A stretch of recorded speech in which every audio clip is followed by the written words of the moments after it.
Hello， 大家好，多謝大家收聽10月30日天機賽馬預測。咁好少跑星期四嗬，仲要跑泥地全泥夜宴。咁丙月壬日全年嘅破財日、爆冷日兼血干之災日。咁我喺馬群都有同啲人講，就係話你買熱門真係小心啲，最怕咧跌落嚟嗰隻咧就係熱門嚟嘅啊。咁跑8場泥地，咁我好記得咧就喺兩個幾月之前咧，我秘書就問有一日要跑馬日教班好唔好啊？我一睇就係丙月壬日，咁就教啦，冇所謂啦。呢日爆冷日好難倒嘅啊。咁我嗰啲心水咧。我有啲係特登揀咗啲冷門落去嘅，咁下半場有2場嘅心水比較好啲，唔好買3重彩，唔好買過關，賭隻場，大家搏下冷門好過，有機會有啲冷門爆出嚟，但係最可惜就係佢唔係出足14隻馬咯，咁你有時出12隻馬爆極有個譜咯，咁但係要捉冷門咯，大家一齊去揾下，睇下揾唔揾到冷門，我即場分享唔到噶啦，咁但係希望咧就係睇馬嗰度，同埋有一啲咧有原因嘅馬咧，我講俾大家聽，咁希望咧可以透過呢一啲冷門馬咧，有機會咧幫你哋賺到錢。咁啱啱過去嗰個禮拜日咧，我自己就好弱勢嘅，咁但係到最後咧都有錢贏嘅，其實你問我3重彩只係分享中咗1場啦，但係咧又有乾坤啦、加州星號啦，一隻都係即係冷門啦，精算暴雪啦，另外仲有隻飛輪啦，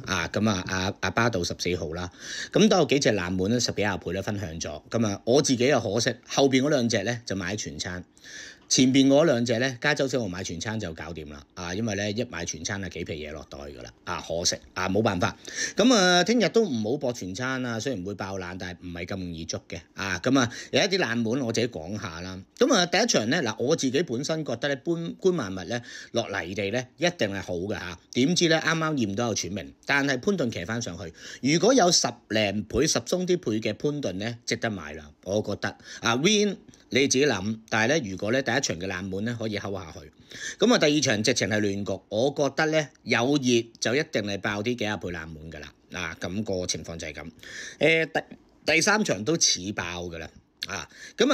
4場都係好亂局，但係咧佢亂局得嚟咧，佢就唔係有啲幾十倍嗰亂局，係隻都有啲飛嘅，所以咧呢一場咧，我係1蚊都唔會買，事前都係唔會買噶啦。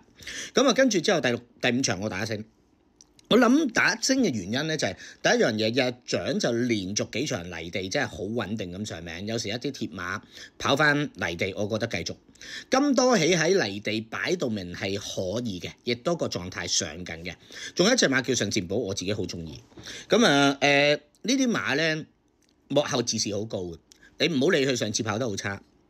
泥地。擺到明係有分，唔知減分㗎，4班夠跑㗎啦。我覺得要留意下咯。咁所以我打星嘅主要原因其實咁解。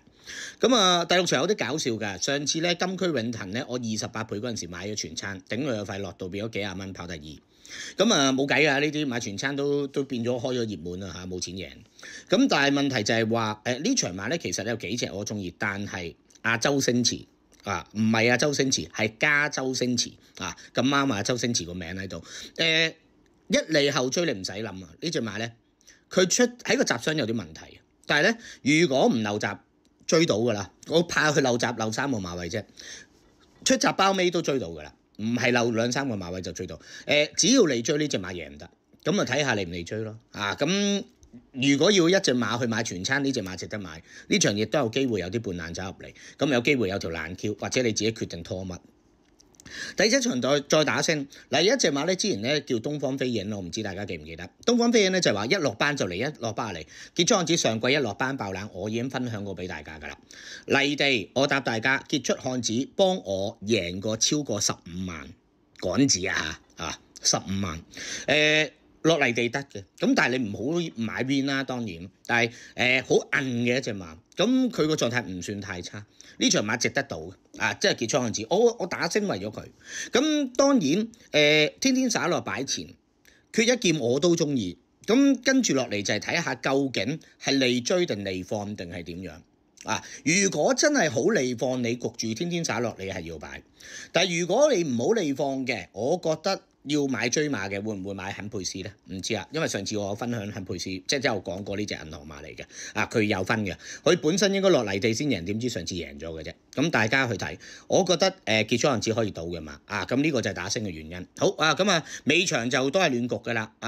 我咧就教班落堂嗰刻咧就啱啱跑完尾場，我就冇得賭㗎啦。咁我自己5、6、7場咧自己中意，但係我唔建議買過關嘅，我唔建議單場買咧，睇下有冇機會冷門 hold 到咧，預祝大家贏錢。